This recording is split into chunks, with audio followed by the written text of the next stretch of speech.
আমাদের একটা তাগাদা ছিল যে এরা সংস্কারের বাহানায় যদি নির্বাচনটা না হতে দেয়, সেজন্য আমরা সবকিছুতে আপোষ করে জুলাই জাতীয় সনদে স্বাক্ষর করেছি। আমরা একত্রিত হয়েছি, সমঝোতা হয়েছে এবং নির্বাচনের স্বার্থে আমরা অনেক কথা বলি নাই। যে 2009 থেকে 2024 এই সময় পর্যন্ত আওয়ামী রেজিমে 30 লক্ষ কোটি টাকা প্রায় বিদেশে পাচার হয়েছে, সেই রিপোর্ট বলা হয় 29 লক্ষ 25 হাজার। এটা অ্যাপ্রক্সিমেটলি 30 লক্ষ কোটি টাকা বাংলাদেশ থেকে পাচার হয়েছে মাননীয় স্পিকার। এই হলো আওয়ামী চিত্র। আর আমরা এখানে বাহাস করতেছি কে মুক্তিযোদ্ধা কে মুক্তিযোদ্ধা না। আমরা আসুন সবাই সম্মিলিতভাবে বিদেশে পাচারকৃত এই সমস্ত অর্থ ফেরত আনার ব্যবস্থা করি। বিসমিল্লাহ, আসসালাতু ওয়াসসালামু আলা রাসূলিল্লাহ।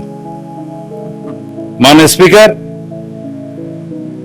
আমি বিনম্র শ্রদ্ধা জ্ঞাপন করছি সংক্ষিপ্তভাবে মহান মুক্তিযুদ্ধের সকল শহীদদের প্রতি।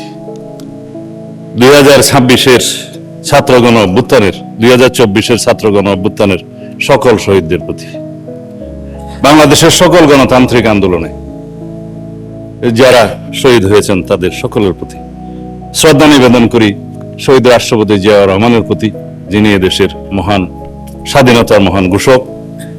শ্রদ্ধা নিবেদন করি দেশনেত্রী বেগম খালেদা জিয়া, যিনি গণতন্ত্রের মা এবং আপসহীন দেশনেত্রী খেতাব পেয়েছেন। আমি সকল জাতীয় নেতৃবৃন্দের প্রতি শ্রদ্ধা নিবেদন করি, যারা বাংলাদেশের মুক্তিযুদ্ধের প্রাক্কালে এই দেশের স্বাধীনতার জন্য সংগ্রাম করেছেন, ভূমিকা রেখেছেন। আমি আজকে নতুন করে আবিষ্কার করলাম আমাদের মাননীয় সংসদ সদস্য জনাব আব্দুল্লাহ মাহমুদ তাহের, শিশু মুক্তিযোদ্ধা। তাকে আমি স্বাগতম জানাই। আমাদের সম্মানিত, আমি সবাইকে সম্মান প্রদর্শন করতে কসুর করি না মাননীয় স্পিকার। আমাদের মাননীয় বিরোধী দলীয় নেতা নিজেকে শহীদ পরিবারের সন্তান দাবি করেন, সেটা আমার ভালো লাগে। কয়েকজন মুক্তিযোদ্ধা ওই পারে আছে। আজকে ইতিহাসের একটা ফয়সালা করে দেওয়ার মতো একটা বিষয় আমি মনে রেখেছি, যদি সময় পাই এটা নিয়ে আর কখনো বিতর্ক হওয়া ঠিক হবে না। মাননীয় স্পিকার, মহামান্য রাষ্ট্রপতির ভাষণের উপর যেহেতু বক্তৃতা রাখছি, ধন্যবাদ প্রস্তাবের উপরে মহামান্য রাষ্ট্রপতিকে ইনস্টিটিউশনের প্রধান হিসেবে ধন্যবাদ এই জন্যই জানাই যে 2024-এর 5 আগস্ট থেকে 8 আগস্ট পর্যন্ত এই রাষ্ট্রে সরকারবিহীন অবস্থায় যে রাষ্ট্রের অভিভাবকের ভূমিকা পালন করেছেন, সেই জন্য সেই 5 আগস্ট থেকে 8 আগস্ট পর্যন্ত প্রধানমন্ত্রী তৎকালীন ফ্যাসিস্ট শেখ হাসিনা পালিয়ে গেছে, পার্লামেন্ট ডিসলভ হয়েছে, মন্ত্রী পরিষদ নাই, এবং 106 কনস্টিটিউশনের অ্যাডভাইজারি রুলের বিপরীতে প্রেসিডেন্ট অ্যাডভাইস চেয়েছেন সুপ্রিম কোর্টের কাছে, যার অনুবলে ইন্টারিম গভর্নমেন্ট সৃজন হয়েছে, কিন্তু কোনো টাইম লিমিট দেওয়া ছিল না। তারও একটা কারণ ছিল, চিফ জাস্টিস এবং অ্যাপিলেট ডিভিশন পদত্যাগ করেছে। সেই রকম একটা অবস্থায় এই রাষ্ট্রের অভিভাবকের ভূমিকা হিসেবে তাকে দায়িত্ব পালন করতে হয়েছে। সেই জন্য ধন্যবাদ জানাই। ভাষণের জন্য পরে দেব। আমাদের এখানে একজন মাননীয় সংসদ সদস্য আছেন, বিরোধী দলের চিফ হুইপ জনাব নাহিদ সহ আরো অনেকেই চিফ অ্যাডভাইজার ডক্টর ইউনূস সাহেবের নেতৃত্বে শপথ গ্রহণ করেছিলেন। রাষ্ট্রপতিকে তখন তারা স্বীকৃতি দিয়েছে মাননীয় স্পিকার। এখানে যখন বলে যে 2024-এর ইন্টারিম গভর্নমেন্ট, আমি আসলে কিছু কথা বললে হয়তো অনেকে অন্যভাবে নিবে। এই ইন্টারিম গভর্নমেন্টটা ছিল ভিতরে বাইরে দুই দলের সমর্থনে। তো এক দল ছিল যমুনার অভ্যন্তরে, আর একটা দল ছিল যমুনাকে কিনারে। তো মাননীয় স্পিকার,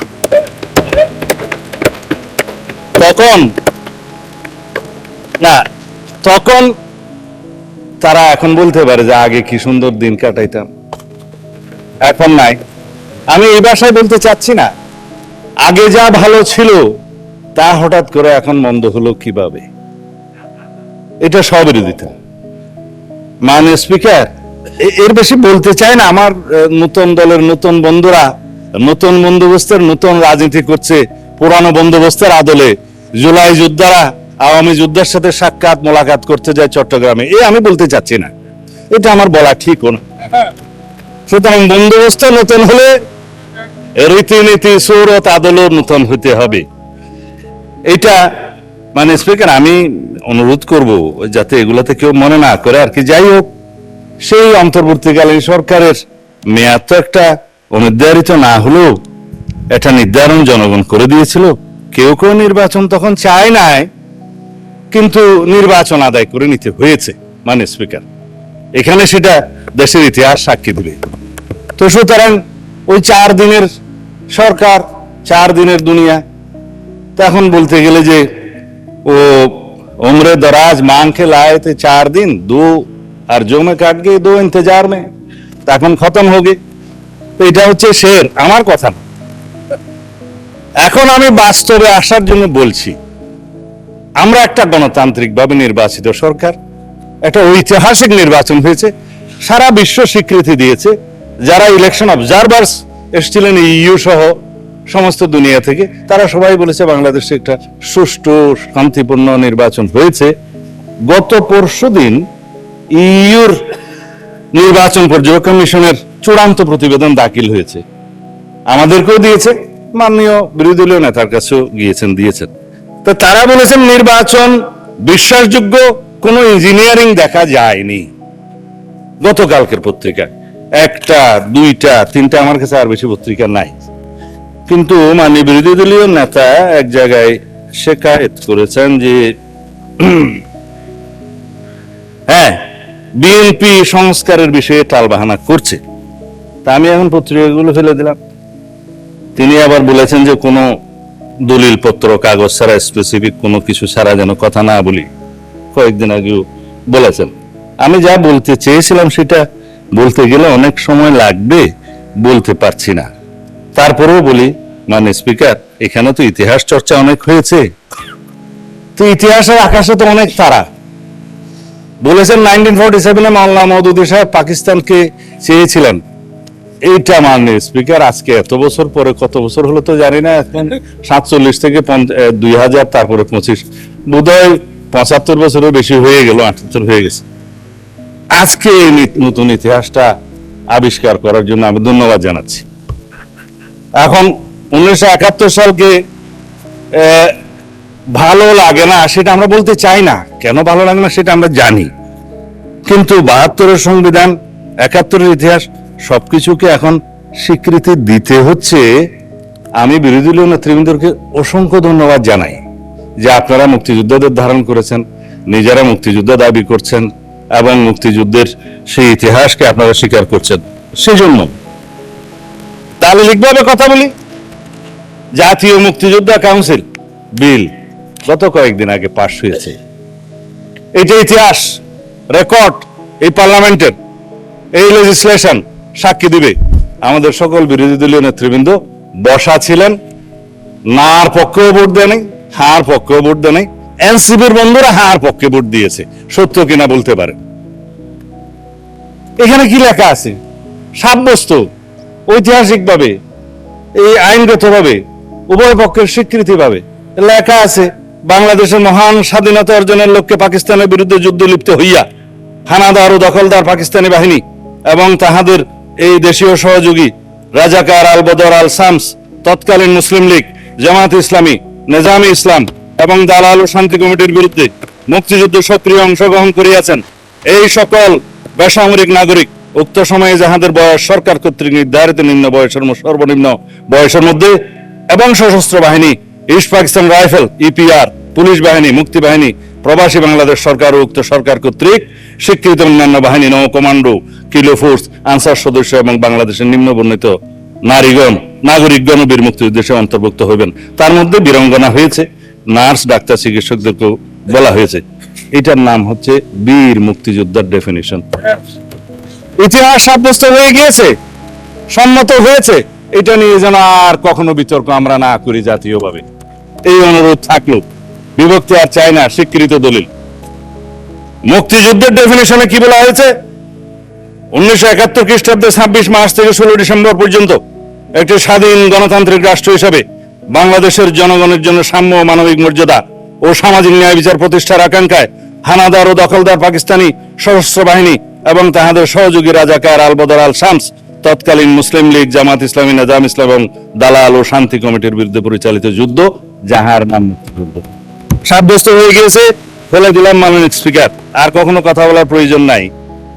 এখন বাংলাদেশের ইতিহাস নিয়ে যদি আমি কথা বলি 1971 থেকে 2026 পর্যন্ত, এগুলো অনেক কথা ঘাটাঘাটনি হবে। অনুরোধ করেছেন আমরা যেন ওইদিকে না যাই। আমি বিস্তারিত ভাবে বলবো না, সম্মত হয়েছি। কিছু কথা রেকর্ডে না রাখলেই নয়, সেজন্য মানে স্পিকার, আমি কি এখানে কাউকে জাতীয় বেঈমান বলতে পারি? এটা অসাংবিধানিক হবে। হ্যাঁ, ঠিক আছে, আমি চাইলে আওয়ামী লীগকে জাতীয় বেঈমান বললাম না 1986 সালে, এবং তাদের যে সহযোগী হিসাবে, সহযোদ্ধা বা হামসফর হিসাবে ইলেকশনে যারা গিয়েছিল, তাদেরকে আমি কিছু বলতে চাই। এটাও আমার বলা ঠিক। এখন আসি মাননীয় স্পিকার, এই সংসদে কথা বলবো বলে ইমোশনাল একটু বক্তৃতা দেই। কতকাল অপেক্ষা করেছি। আমার ক্ষেত্রে সেটা 19 বছর, আপনার ক্ষেত্রে কত বছর জানেন? 19 বছরই হবে।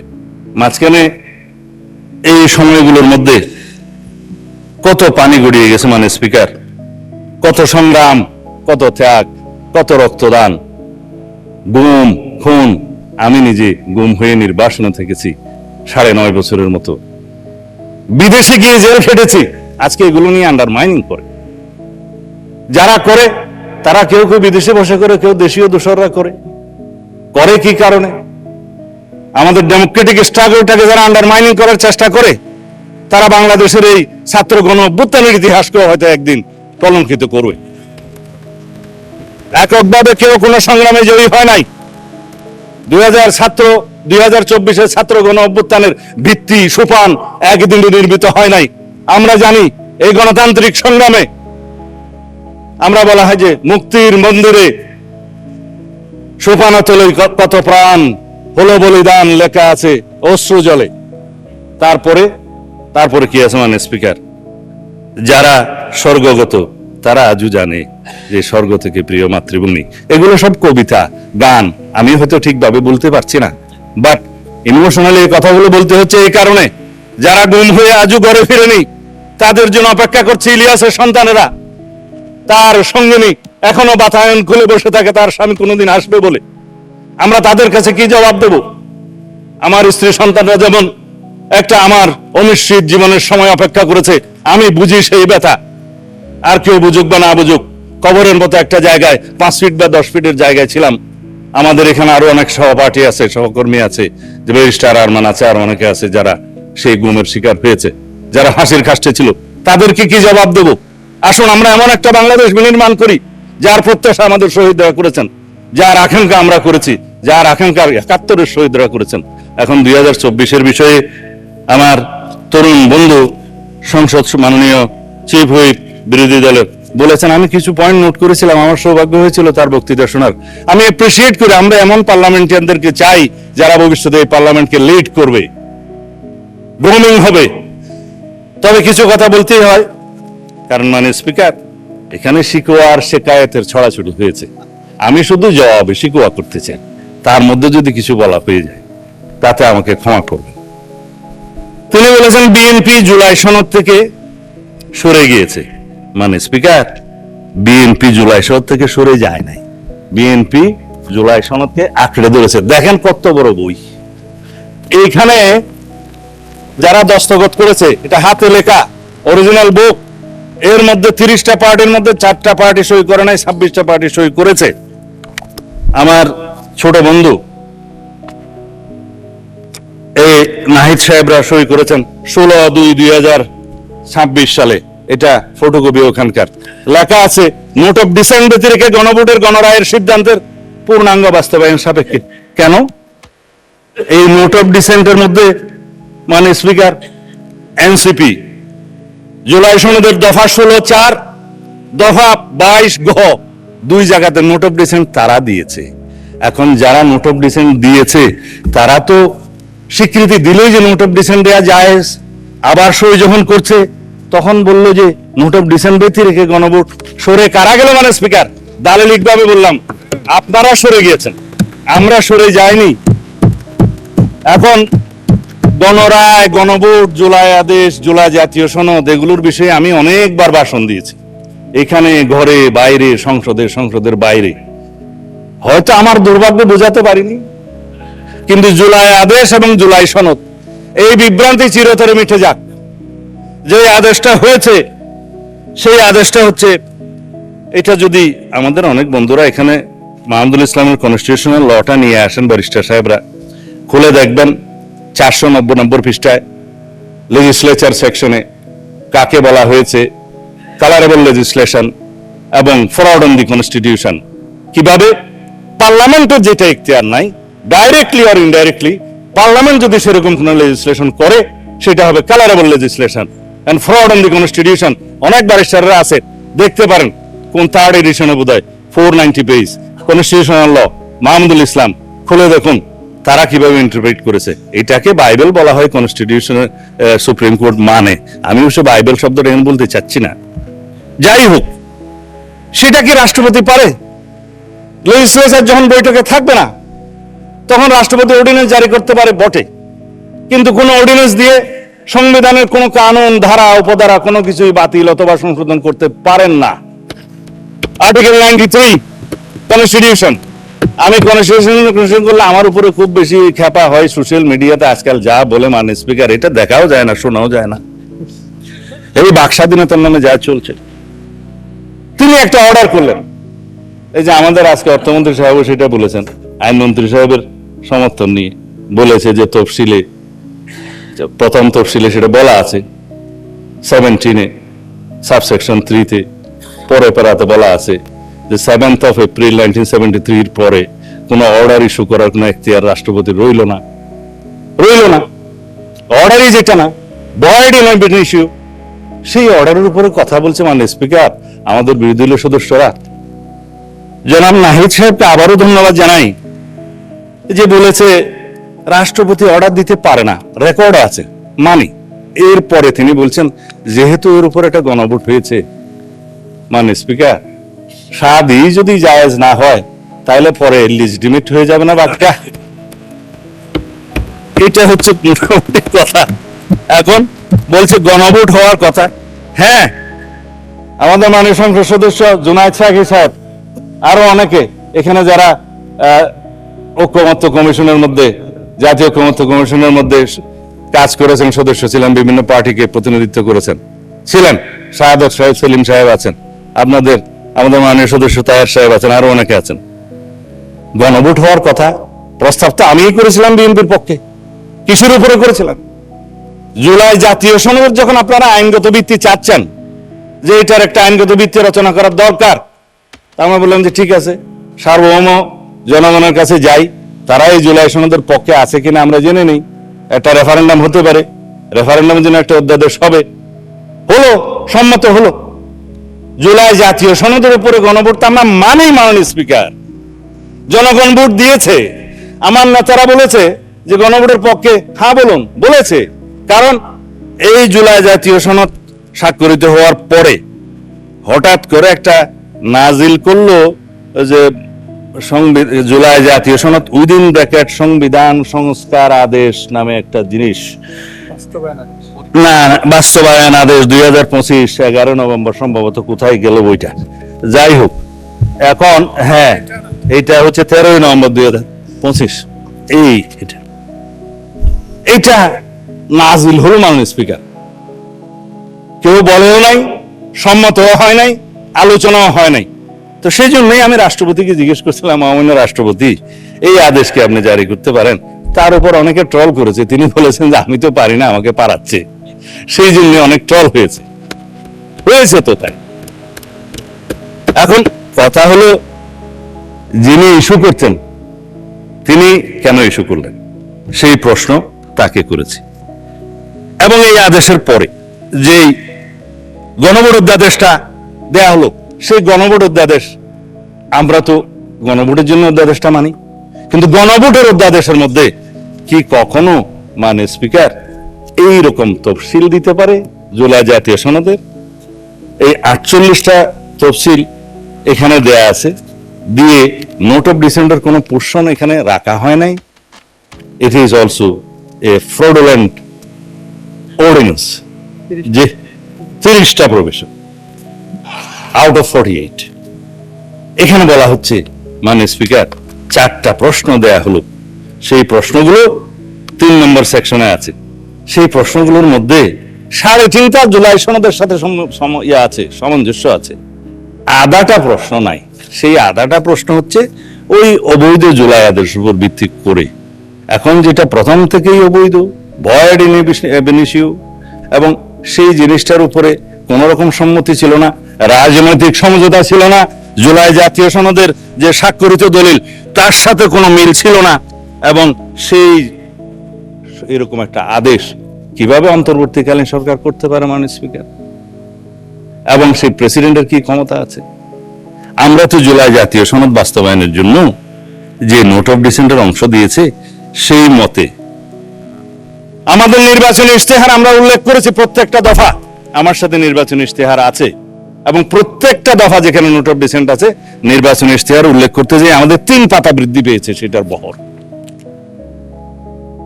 তারপরে জনগণের কাছে আমরা গিয়েছি, সেই ম্যানিফেস্টোর উপর আমাদেরকে 51% ভোট দিয়েছে। সংখ্যার দিক থেকে 213টা না 14 জন আমরা এখানে সংসদ সদস্য আছি মাননীয় স্পিকার। এখন সেটা কথা বলছে একটু আগে মাননীয় সদস্য জনাব তাহের সাহেব, যে 2/3 মেজরিটির পরিণতি আমরা জানি। মাননীয় স্পিকার, 2/3 মেজরিটি না হলে 1979 সালে 5ম সংশোধনী হতো না, বাকশাল বিলুপ্ত হতো না, বহুদলীয় গণতন্ত্র প্রতিষ্ঠা হতো না, এবং জুডিশিয়ারি ইন্ডিপেন্ডেন্স কায়েম হতো না, আর্টিকেল 96 আসতো না, সুপ্রিম জুডিশিয়াল কাউন্সিল আসতো না, এই দেশে মুক্ত গণমাধ্যম আসতো না, এগুলো কিছুই আসতো না। এবং 2/3 মেজরিটি না হলে শেষ পর্যন্ত আমরা আজকে এইখানে যে এসছি জনগণের জন্য প্রত্যাশা পূরণ করার জন্য, আমরা হয়তো সেই সংবিধান সংশোধনী করতে পারতাম না। আমরা অ্যাপ্রোচ করেছি প্রথম দিকের ভাষণে on behalf of the leader of the house, that আসুন আমরা একটা সংবিধান সংশোধনী বিশেষ কমিটি করি, রুলস অফ প্রসিডিউর 266 অনুসারে। ওখানে টার্মস অফ রেফারেন্স থাকবে, আমরা আলোচনা করব। এখানে জুলাই জাতীয় সনদ সহ under the sun anything we can discuss there, এবং আমরা একটা let us have a constitution for the future generation. আমরা এখানে আলোচনা করব, কম্প্রোমাইজ করব, আলাপ আলোচনার ভিত্তিতে, সমঝোতার ভিত্তিতে আমরা সেই কনস্টিটিউশনটা গ্রহণ করব। তারা বললেন সংস্কার পরিষদ করতে হবে। আপনারা যদি সংশোধনীকে সংস্কার মনে করে মনে মনে খুশি হতে পারেন, অসুবিধা কি? আসুন ওখানে আলোচনা করি। আপনারা গতকালকে আইনমন্ত্রী সাহেব প্রস্তাব করেছেন যে আমরা সংবিধান সংশোধনী কমিটি করতে চাই, আমরা 12 জনের নাম ঠিক করেছি, আপনারা দয়া করে 5 জনের নাম দেন। আপনারা বললেন যে আমরা এখনো সিদ্ধান্ত নিয়ে পরে জানাবো। তো জাতি শুনলো যে আমরা চাচ্ছি, আপনারা চাচ্ছেন। যাই হোক, এখনো সময় আছে, চাইতে পারেন। বলা হচ্ছে সংবিধান সংস্কার পরিষদ কেন করা হচ্ছে না? মাননীয় স্পিকার, অনেক কাগজ আমি দালালিক ভাবে দেখাতে পারি, দেখানো ঠিক হবে কিনা জানি না। এই হচ্ছে একটা ইন্টেনশনাল অর্ডার 19/1/2026 আইন উপদেষ্টা সাহেব সই করছে আইন মন্ত্রণালয়ে, যে ব্লু কালারের এই সংবিধান সংস্কার পরিষদের শপথ ফরমের নমুনা হবে। কি এখতিয়ার আছে? সংবিধানের তফসিলে আর্টিকেল অনুসারে 148 মনে হয় যে তফসিলগুলো 3য় তফসিলে আছে, ফর্মগুলো। হ্যাঁ, আমি বললে রিপিট করেন না, 148 ঠিকই আছে। এখন অন্তত জনগণ বিশ্বাস করে এই যে ব্লু পেপারে আইন উপদেষ্টা সাহেব সই করে দিলেন যে ব্লু পেপারে এই সংবিধান সংস্কার পরিষদের শপথ ফর্ম হবে। কোথায় পেয়েছে? পদে পদে তারা সংবিধান ভায়োলেশন করেছে। এর উপর ভিত্তি করে ফাইল ইনিশিয়েট হয়েছে আরো আগে। তখন তো মাননীয় স্পিকার গণভোট হয় নাই। 19 জানুয়ারিতে 2026 কি গণভোট হয়েছে? যে গণভোটের অনুবলে যে সব জায়েজ করতে যাচ্ছে, কিন্তু বিফোর দ্যাট ডকুমেন্টারি কথা বলছি। তারপরে এই সংসদ সচিবালয় থেকে 16/2 তারিখে নির্বাচন কমিশনে চিঠি দেয়া হলো যে আপনারা তৈরি থাকেন মাননীয় প্রধান নির্বাচন কমিশনার, 2টা করে শপথ আপনাকে পড়াইতে হবে। কোথায় পেল মাননীয় স্পিকার? এই ক্ষেত্রে নির্বাচন কমিশনের একটাই ফল্ট, তারা এই চিঠির অনুবলে এসে রেডি হয়ে গেছে যে আমরা 2টা শপথ নেব। আমরা বললাম যে না, আমরা এখনো এই কনস্টিটিউশনের ভিতরে আছি, যদি সংশোধন হয়ে সংস্কার পরিষদ গঠন হয় তখনকার বিষয় তখন দেখা যাবে, আমরা আপাতত এমপি হিসেবে শপথ নেই। আমার বিরোধী দলের বন্ধুরা 2টা শপথ নিছে, তাহলে প্রথম শপথের কি হবে? এমপি হিসেবে শপথেরটা সেটা কানুন বলবে, সুপ্রিম কোর্টে যে রিট দাখিল করা হয়েছে সেইখানকার অবজারভেশন কি আছে সেটা তখন তারা বলবে। তা আমি এখন ওই যে জবাবে শিকুয়া করতে করতে তো আমার আসল আলোচনায় যেতেই পারি না মাননীয় স্পিকার। তা এখন আপনাকে আমি সময় দেওয়ার জন্য অনুরোধ করতে পারবো না, সুতরাং আমি আসি যে সংবিধান সংশোধনের ক্ষেত্রে যে কমিটির প্রস্তাব আমরা করলাম সেখানে যে আপনারা এখনো সম্মতি দিলেন না, তাহলে কি আমরা পঞ্চদশ সংশোধনী নিয়ে এই সংসদে চলবো, এই দেশ চালাবো? পঞ্চদশ সংশোধনী যেখানে 55টা দফা আছে, সেই দফার মাত্র 6টা দফা মাননীয় হাইকোর্ট ডিলিট করে দিয়েছেন বা নন কনস্টিটিউশনাল ঘোষণা করেছেন, নন অ্যাস্ট করে দিয়েছেন। তার মধ্যে বলা যায় আপনার 7A&B, যেটা বলা হয় যে ফ্রড অন দি কনস্টিটিউশন, যেটা কালারেবল রেজিস্ট্রেশন হয়েছে, এখতিয়ারে নাই, ভবিষ্যৎ পার্লামেন্টের এখতিয়ার তারা খর্ব করে, সেটা করেছে। তারপরে আর্টিকেল 58A, ওইটা ক2 পরিচ্ছেদ যেটা আছে আর কি, আপনার তত্ত্বাবধায়ক সরকার বিলোপ করেছিল, সেটাকে আনকনস্টিটিউশনাল ঘোষণা করেছে। 44 সাবসেকশন 2 করেছে, যেটা জুডিশিয়ারির ব্যাপার, আপনার হাইকোর্ট ডিভিশন একটা এখতিয়ারকে লোয়ার লেভেলে ডিস্ট্রিক্ট কোর্ট লেভেলে নিতে চেয়েছিল, সেটা তাদের ভালো লাগে না, যেহেতু কনস্টিটিউশনাল কোর্ট হচ্ছে হাইকোর্ট, আর ওগুলো হচ্ছে যে court by law, created by law, সেই জন্য করেছেন। তারপরে আর কি হলো, গণভোটের 142টা তারা অবৈধ ঘোষণা করেছিল 15 অ্যামেন্ডমেন্টে, সেটাকে তারা আনকনস্টিটিউশনাল ঘোষণা করলো। এই 5টা 6টা বাদে বাকি 55-এর সবকিছু তো রয়ে গেছে মাননীয় স্পিকার। হ্যাঁ, সবাই ঠিকই বলে যে ওখানে একজনের ছবি ওঠানোর কথা, আপনারা উঠাচ্ছেন না কেন? যদি আপনারা সংবিধান সংশোধনে রাজি না হন তাহলে তো ছবি লাগাতে হবে। আপনারা কি সেটা চান? আমরা চাই মহান আল্লাহর উপর আস্থা এবং বিশ্বাস আমরা ধারণ করি, প্রিয়াম্বলে সংবিধানের মূলনীতি এবং রাষ্ট্র পরিচালনার মূলনীতি আর্টিকেল 8-এ, সেটা যদি আমরা সংবিধান সংশোধন না করি তাহলে তো ধারণ করতে পারবো না মাননীয় স্পিকার। এগুলো জনগণ জানুক, সেই জন্য আমি এখন আহ্বান জানাচ্ছি, আপনারা নিশ্চয়ই জানেন আমরা একটা সোভারেইন, ইন্ডিপেন্ডেন্ট এবং ইউনিটারিস রিপাবলিক। এই রিপাবলিকের মানি আসছে হলো রেস পাবলিকা থেকে, এটা জনগণের সম্পত্তি, রেস মানি জিনিস। এই রিপাবলিকের মালিক জনগণ। আপনারা অনেকেই বক্তৃতা দিয়েছেন যে কনস্টিটিউশন তো মানুষের জন্য, মানুষ কনস্টিটিউশনের জন্য না, 100% সত্য। সুতরাং এই রিপাবলিকের যে মালিক জনগণ, তাদের পক্ষে যদি আমরা কনস্টিটিউশন অ্যামেন্ডমেন্ট করতে চাই তাহলে আমাদেরকে এই সংবিধান সংশোধনী কমিটিতে আসতে হবে। মানে স্পিকার, বর্তমান দুনিয়ার with new global order, new global economic order, new global south, balance and imbalance, এগুলো সবগুলোর সাথে তাল মিলিয়ে আমাদের নেতা মাননীয় প্রধানমন্ত্রী জনাব তারেক রহমান বিশ্ব স্বীকৃতি পেয়েছেন।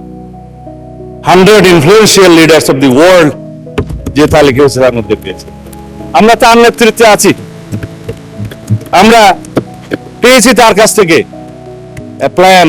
তিনি বলেছেন আই হ্যাভ এ প্ল্যান, আমরা সবাই বলি উই হ্যাভ এ প্ল্যান। সেই প্ল্যান কি এবং সেই প্ল্যানের বাস্তবায়ন কি জাতি দেখতে শুরু করেছে মাননীয় স্পিকার। বিএনপি প্রতিশ্রুতি দেয়, বিএনপি প্রতিশ্রুতি রাখে।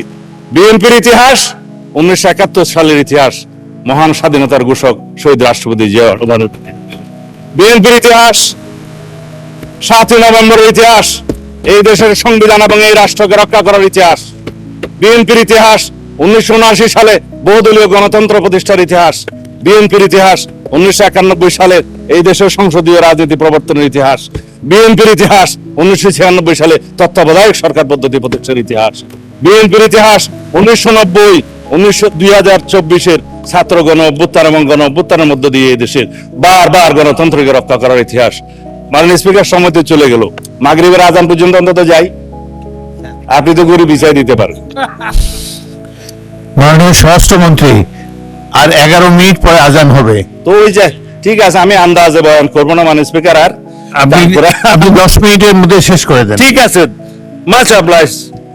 যাই হোক, মানে স্পিকার, আজকাল সামাজিক যোগাযোগ মাধ্যমে যা চলছে বাক ব্যক্তির স্বাধীনতার নামে, সেটাকে যদি নিয়ন্ত্রণ করা না যায়, আমরা যদি নিজে নিজে নিয়ন্ত্রণ না হই, এই জাতিকে আমরা কোথায় নিয়ে যাব জানি না। কিছু আছে বিদেশে, কিছু আছে দেশে, কিছু আছে ঘরে। এখানে আমরা freedom of speech and freedom of press বলে কথা থাকে, এটাও আর্টিকেল 39 বিবৃত আছে, but it is subject to reasonable restriction imposed by the law in the greater interest of the state and public order. আরো কিছু কিছু আছে, তো সেই রিজনেবল রেস্ট্রিকশনটা তো কোর্ট দয়া করে বলতে পারে। আমরা আইন মন্ত্রণালয়কে, সংসদ বিষয়ক মন্ত্রীকে বলতে পারি যে এই রেস্ট্রিকশন গুলো কি আমরা এনাক্টমেন্টে আনতে পারবো? না হলে পিতার সাথে কন্যাকে জড়িয়ে, মাননীয় প্রধানমন্ত্রীর স্ত্রী কন্যাকে সহ জড়িয়ে যেভাবে বাংলাদেশে এই স্বাধীনতার নামে যেভাবে কুৎসিত কলঙ্কিত ধারা হচ্ছে, এটা বেশি দূর এগোতে পারবে না মাননীয় স্পিকার। আমরা পারবো না, আমাদের কালচারটা নষ্ট হয়ে যাবে, সামাজিক সোশ্যাল হারমোনি নষ্ট হয়ে যাবে, রিলিজিয়াস হারমোনি নষ্ট হয়ে যাবে, আমাদের এখানে অনেক কিছু অনাচার হবে। সেই জন্য অনেক সময় মাননীয় স্পিকার আমরা বলি যে আমরা তো কাউকে উল্লু ডাকতে পারি না এই মহান সংসদে, পারি না। কিন্তু এখন যে পরিমাণে দেখছি আবারও শের যে बर्बाद है गुलिस्ता के लिए एक ही उल्लू काफी है, तो अभी गौर बोले जे अगर हर शाख पे उल्लू बैठे है तो अंजाम गुलिस्ता क्या हो। এখন যেভাবে ঘরে ঘরে আমরা এগুলাকে দেখছি দেশে বিদেশে, আমি নাম নেব না, অনেক ইউটিউবার এটা সেটা আছে মাননীয় স্পিকার, মনে হয় যেন পৃথিবীর একমাত্র বাক স্বাধীনতা তাদের আছে আর আমরা এখানে সব নিরহ জনগণ। কাউন্টার করলে বলে যাবে যে এটা বলেছে, আরো গালিগালাজ শুরু হবে। গালিগালাজের প্রতিযোগিতায় যদি মানে স্পিকার কেউ চ্যাম্পিয়ন হতো, দেশে বিদেশে অনেকেই আছে, নাম বলবো না। যাই হোক, এখন আমি অনুরোধ করবো আমার নবীন বন্ধুদের, ৭১-এর চেতনা বিক্রি করতে করতে একটা দল নিঃশেষ হয়ে গিয়েছে, পালিয়ে যেতে বাধ্য হয়েছে। আমরা সবাই জুলাইয়ের চেতনাকে যেন রাজনৈতিক ব্যবসা হিসেবে, জুলাই আমাদের সবার, জুলাই আমাদের চেতনা, কিন্তু আমরা নেব স্পিরিটটা। জুলাই কি চেয়েছিল, আমাদের শহীদরা কি চেয়েছিল, আমাদের ছাত্রগণ অভ্যুত্থানের মূল স্পিরিট কি ছিল, এটাকেই আমরা ধারণ করি। কিন্তু কৃতিত্বকে যেন আমরা ধারণ না করি, আমরা কেউ কৃতিত্ব নেব না।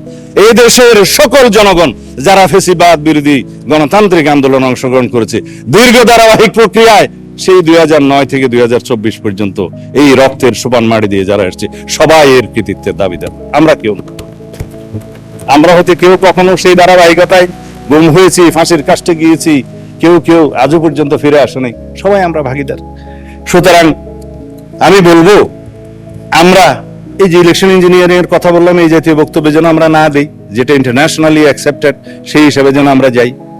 আমি একটা বিষয় ভুলে যাচ্ছি, আমরা এই শোকের দিনে নিজেরা বোধহয় আওয়ামী লীগের সময় নির্যাতনের, নিপীড়নের, লুটপাটের কাহিনী সবাই ভুলে যাচ্ছি মাননীয় স্পিকার। নিজেদের মধ্যে আমরা মুক্তিযোদ্ধা, মুক্তিযোদ্ধা ৭১, ৭২ করতে করতে আমরা যেন সেই স্মৃতি বিস্মৃত হয়ে যাচ্ছি, সেটা যেন আমরা না ভুলি। ক্ষুদ্র একখান কাগজ নিয়ে এসেছি মাননীয় speaker, state of the state economy, white paper on state of the Bangladesh economy since 2009 to 2023. It is made by and headed by Debapriya Bhattacharya, আপনারা জানেন রিনাউন্ড ইকোনমিস্ট। একটা শ্বেতপত্র সেল করেছিলেন ইন্টারিম গভর্নমেন্টের সময়। কি বলেছে তারা আওয়ামী লীগের সময়ের এই কাহিনী, শুধু আর্থিক লুটপাটের কথা বলছে। Between 2009 and 2023 illicit financial outflows average $16 billion annually, more than double the combined bill of the foreign aid and FDI inflows. এখন বলছে সেগুলো দিয়ে আমরা এই যে having tax exemptions could double the education, আমাদের এডুকেশন ফান্ডকে দ্বিগুণ করা যেত, এন্ড ট্রিপল হেলথ এডুকেশন, 3 গুণ করা যেত স্বাস্থ্য বাজেটের। তারপরে বলছে পাবলিক ইনভেস্টমেন্টের ক্ষেত্রে 70% পর্যন্ত এভারেজ কস্ট বাড়ানো হয়েছে, ওভার 5 ইয়ার্স টাইম বাড়ানো হয়েছে। এখানে 2,80,000 কোটি টাকা বাংলাদেশের অপচয় হয়েছে মানে স্পিকার। আমাদের ডিস্টর্টেড করেছে সাপ্লাই চেইন এবং পলিটিক্যাল ইনফ্লুয়েন্সে, পলিটিক্যাল কনসিডারেশনে যে সমস্ত লোন দেয়া হয়েছে তার পরিমাণ এত বেশি, বলছে যে 14টা ঢাকা মেট্রো সিস্টেম করা যেত, 24টা পদ্মা ব্রিজ বানানো যেত তা দিয়ে আওয়ামী লীগের ইতিহাসের সময়। লেবার মাইগ্রেশনের মধ্যে দিয়ে over the last ডিকেডস BDT Bangladesh টাকায় 13 লক্ষ কোটি টাকারও বেশি, 1.34 ট্রিলিয়ন, এটা শুধু ফানেল হয়েছে, সাইফন্ড হয়েছে হুন্ডির মাধ্যমে বিদেশে আওয়ামী লীগের সময়। আর সোশ্যাল সেফটি নেটওয়ার্কের সময় বলেছে বিষয়ে যে ভালনারেবল পিপলের ক্ষেত্রে as per 2022 73% of the social safety net beneficiaries were classified as non-poor. তার মানে আওয়ামী লীগের বিবেচনায় যারা যারা দরিদ্র তাদেরকে সোশ্যাল সেফটি নেটওয়ার্কের মধ্যে নিয়ে আসছে, অর্থাৎ ধনীরা এই সমস্ত সেফটি নেটওয়ার্কের মধ্যে ছিল। এই হয়েছে একটা টোটাল করাপশনের চিত্র মানে স্পিকার।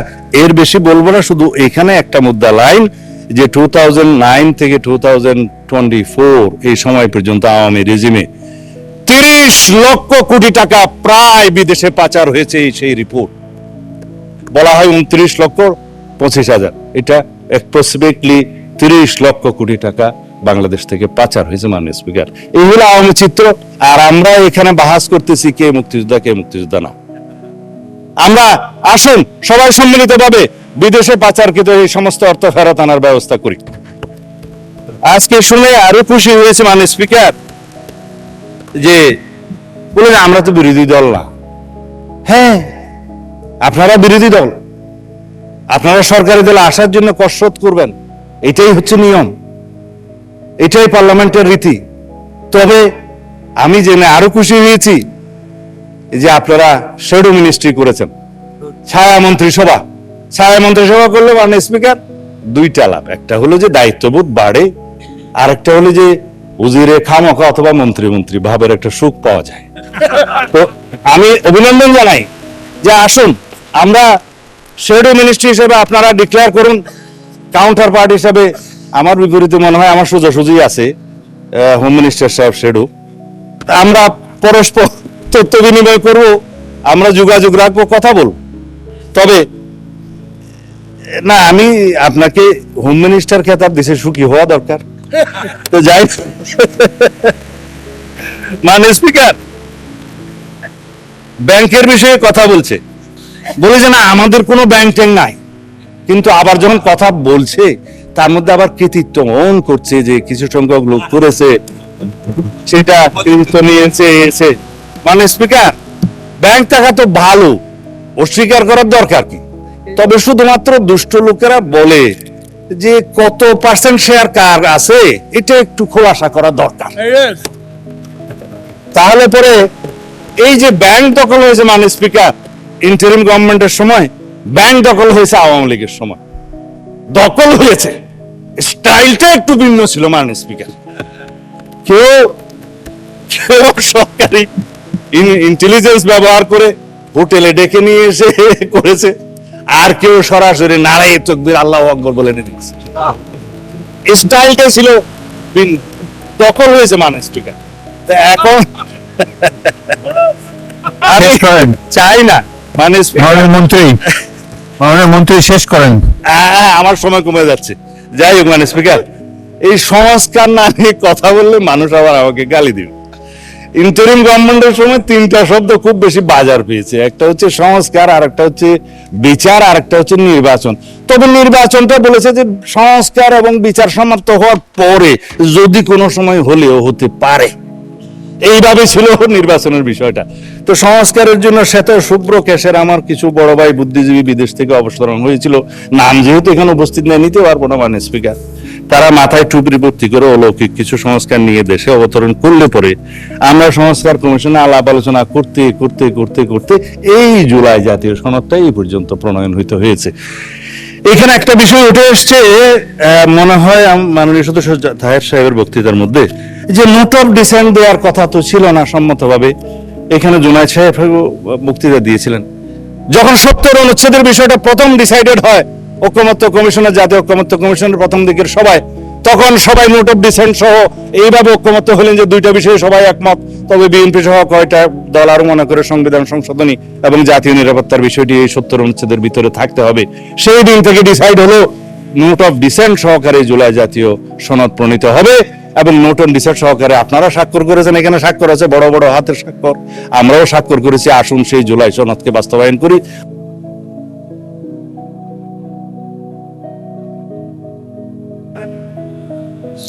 আপনি আজানের অপেক্ষায় আছেন? আচ্ছা চালান, আজান পর্যন্ত বলেন। হ্যাঁ ঠিক আছে, মানে খাঁটি প্র্যাকটিসিং মুসলিম তো আজান দিলে নিজে নিজে বন্ধ হয়ে যাবে। যাই হোক, মাননীয় স্পিকার, আমি আসলে বলতে চেয়েছিলাম সংস্কার হচ্ছে একটা চলমান প্রক্রিয়া। এই সংস্কার শহীদ রাষ্ট্রপতি জিয়াউর রহমানের সময় শুরু হয়েছিল, দেশনেত্রী বেগম খালেদা জিয়া এটা টেনে নিয়ে গেছেন এবং জনাব তারেক রহমান এই সংস্কারের প্রস্তাব দিয়েছেন, একত্রিত প্রণয়ন করেছেন। আমরা নির্বাচনী ইশতেহারে সেটা ধারণ করেছি। জুলাই জাতীয় সনদের মধ্যে আমরা অনেক কিছুই পেয়েছি, আবার অনেক কিছুই পাইনি, যেগুলো আমাদেরকে একত্রিত হওয়ার ভিত্তিতে করতে হবে। সংবিধানে অনেক কিছু আনতে হবে, যা আমরা সম্মত হয়েছিলাম জুলাই জাতীয় সনদে সেরকম অনেক বিষয় আসেনি। যেমন সংবিধানে 3টা তফসিল, জনাব শেখ মুজিবুর রহমানের ভাষণ সহ সবকিছু সংবিধান হয়ে গেছে মাননীয় স্পিকার। এগুলো আমাদেরকে তো বিলুপ্ত করতে হবে। পঞ্চদশ সংশোধনীর সমস্ত তফসিলগুলো 5, 6 এবং 7 তফসিলগুলো আমাদের বিলুপ্ত করতে হবে। একমত হয়েছিলাম, সনদে আসে নাই, একটা বাদ গিয়েছে। আমরা একমত হয়েছিলাম এই সমস্ত ছবি টানানোর কার কার যেন একটা বিধান আছে আর্টিকেল 4-এ, সেই ছবি টানানোর বিষয়ে আমরা ছবি বিলুপ্ত করার জন্য ঐকমত্য কমিশনের প্রস্তাব, সংস্কার কমিশনের প্রস্তাব আমরা একমত হয়েছিলাম। কিন্তু সনদ যখন স্বাক্ষর করলাম তখন ওইটা নাই, বললো যে 2-1টা বামপন্থী দল নারাজ হয়ে গেছে, এটা থাক। তাহলে এখানে যদি আপনারা খুশি করার জন্য সনদ স্বাক্ষর করেন তো করতে পারেন, কিন্তু মাননীয় স্পিকার আমাদের একটা তাগাদা ছিল যে এরা সংস্কারের বাহানায় যদি নির্বাচনটা না হতে দেয়, সেজন্য আমরা সবকিছুতে আপোষ করে জুলাই জাতীয় সনদেও স্বাক্ষর করেছি। আমরা একত্রিত হয়েছি, সমঝোতা হয়েছে এবং নির্বাচনের স্বার্থে আমরা অনেক কথা বলি নাই। যখন অবৈধ এই যে আনকনস্টিটিউশনাল এক্সট্রা কনস্টিটিউশনাল অর্ডারটা প্রেসিডেন্ট জারি করলেন, আমরা ফুল বডি স্ট্যান্ডিং কমিটি আমরা প্রেস ব্রিফিং করে ঘোষণা অফিসে বলেছি যে বিএনপি এবং অন্যান্য আমাদের সাথে যারা আছে যুগপৎ আন্দোলনে, তারা আমরা কেউ জুলাই জাতীয় সনদের বাইরে অন্য কিছু মানতে রাজি না। রেকর্ডেড আছে, ভিডিও আছে, প্রেসে আছে, সব জায়গায় আছে, ঘোষণা আছে। আজান দিয়েছে মাননীয় স্পিকার, আপনাকে ধন্যবাদ। মাননীয় বিরোধী দলীয় সদস্যবৃন্দকে আপনাদের ধৈর্য সহকারে বক্তব্য শোনার জন্য ধন্যবাদ।